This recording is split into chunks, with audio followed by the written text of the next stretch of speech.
الله أكبر الله أكبر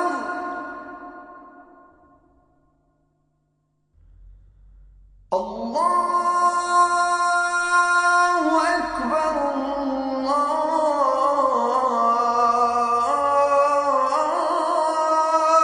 أكبر.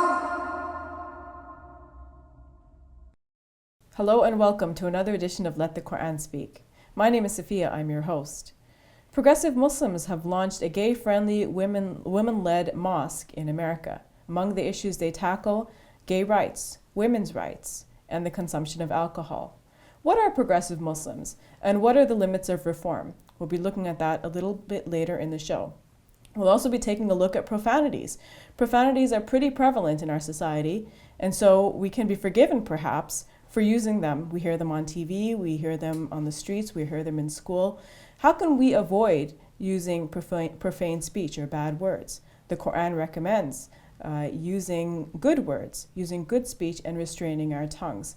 So how can we avoid bad speech? We'll be looking at that also a little bit later in the show.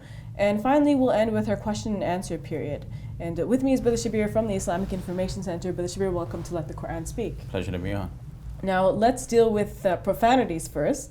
A little bit of a scary topic, so hopefully we don't make any mistakes of using profane language in this segment. So why is profanity so prevalent in this part of the world? Why do you think?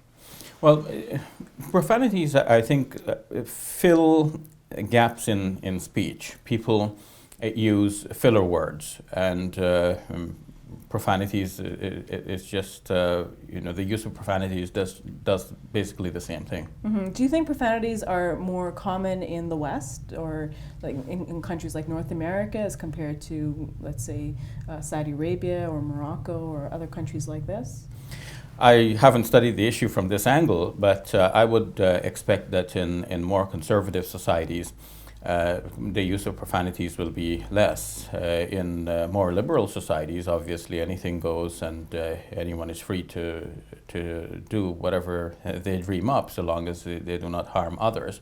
So if one is in a clique of others, or in a society with other people who welcome such use, then it is deemed permissible, and then one is free to use it. So it seems to me that in North America in particular, the use of profanities is quite prevalent. Mm-hmm.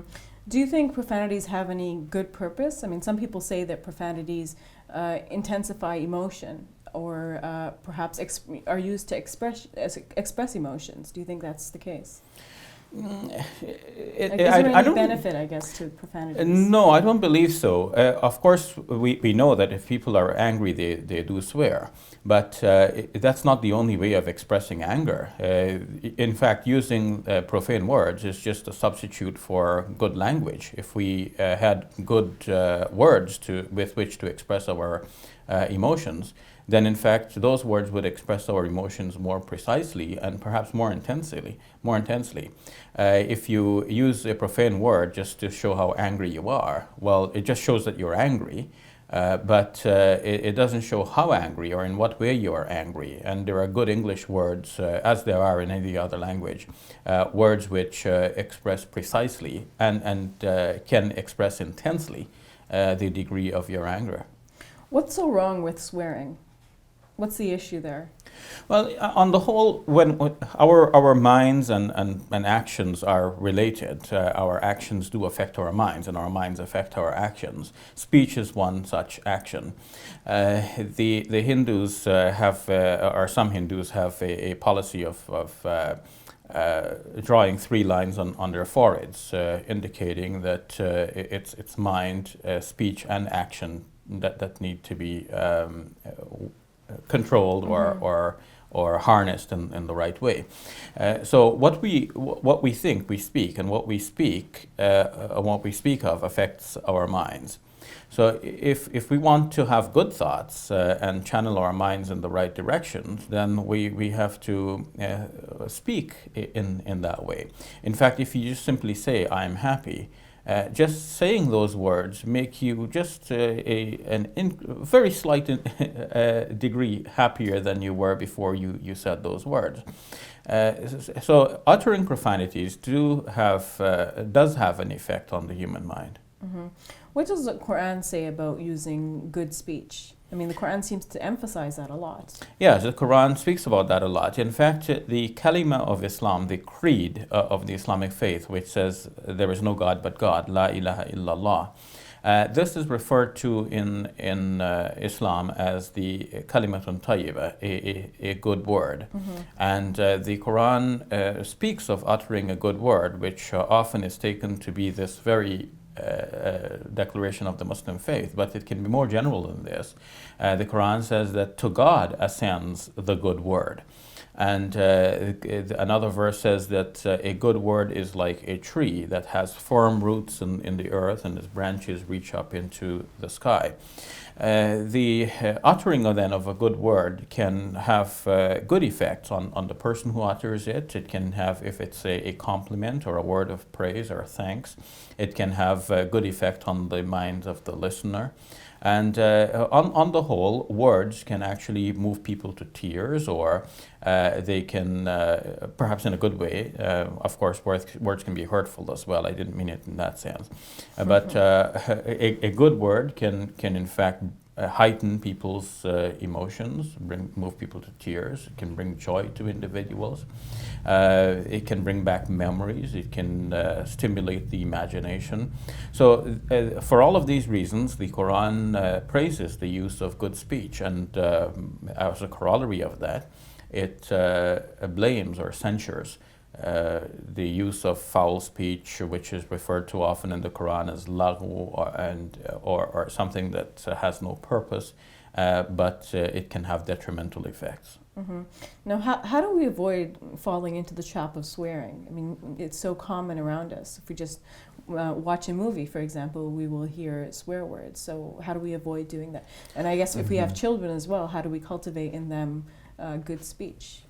Yeah, well, one way is to associate with other people who do respect this principle, so that we remind each other about, just our very presence reminds us of a certain level of decency that is expected in our social interactions. In terms of what the social media and movies, for example, as you mentioned, want us to be very selective in what one watches, whether it be a TV show or a movie in particular, because television shows usually are censored for family appropriateness.